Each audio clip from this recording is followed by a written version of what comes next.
মধ্যে সর্বশ্রেষ্ঠ মানুষ তারা, মানুষের মধ্যে সর্বশ্রেষ্ঠ মানুষ তারা, মানুষের মধ্যে সর্বশ্রেষ্ঠ মানুষ তারা যারা মানুষের কল্যাণ কামনা করে, মানুষের উপকার করে।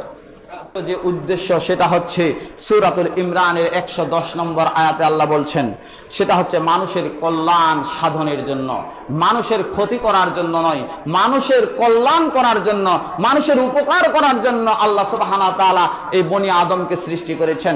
আল্লাহ বলছেন, কুনতুম খায়রা উম্মাতি উখরিজাত লিন-নাস, আমি তোমরাই হচ্ছে শ্রেষ্ঠ জাতি, আর তোমাদেরকেই আল্লাহ সুবহানাহু ওয়া তাআলা বলছেন তোমাদেরকে আমি সৃষ্টি করেছি মানুষের কল্যাণের জন্য, মানুষের উপকারের জন্য।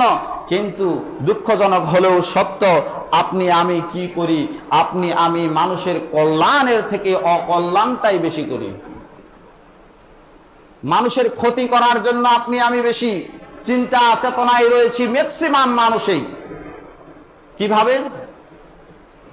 আপনি দেখছেন যে বাড়িতে একটু সমস্যা হয়েছে, যার কারণে আরেকজন আসে আপনাকে পরামর্শ দিচ্ছে, ভাই ওকে ওই জায়গায় ঢুকাই দাও না, এটা ওই জায়গায় ঢুকাই দাও না।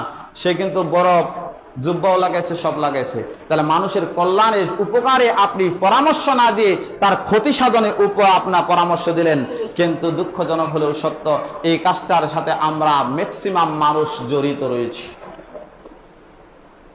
আল্লাহ রাসূল সাল্লাল্লাহু আলাইহি ওয়াসাল্লাম বলছেন, খায়রুন নাস আনফাউহুম লিন-নাস, মানুষের মধ্যে সর্বশ্রেষ্ঠ মানুষ তারা, মানুষের মধ্যে সর্বশ্রেষ্ঠ মানুষ তারা, মানুষের মধ্যে সর্বশ্রেষ্ঠ মানুষ তারা যারা মানুষের কল্যাণ কামনা করে, মানুষের উপকার করে।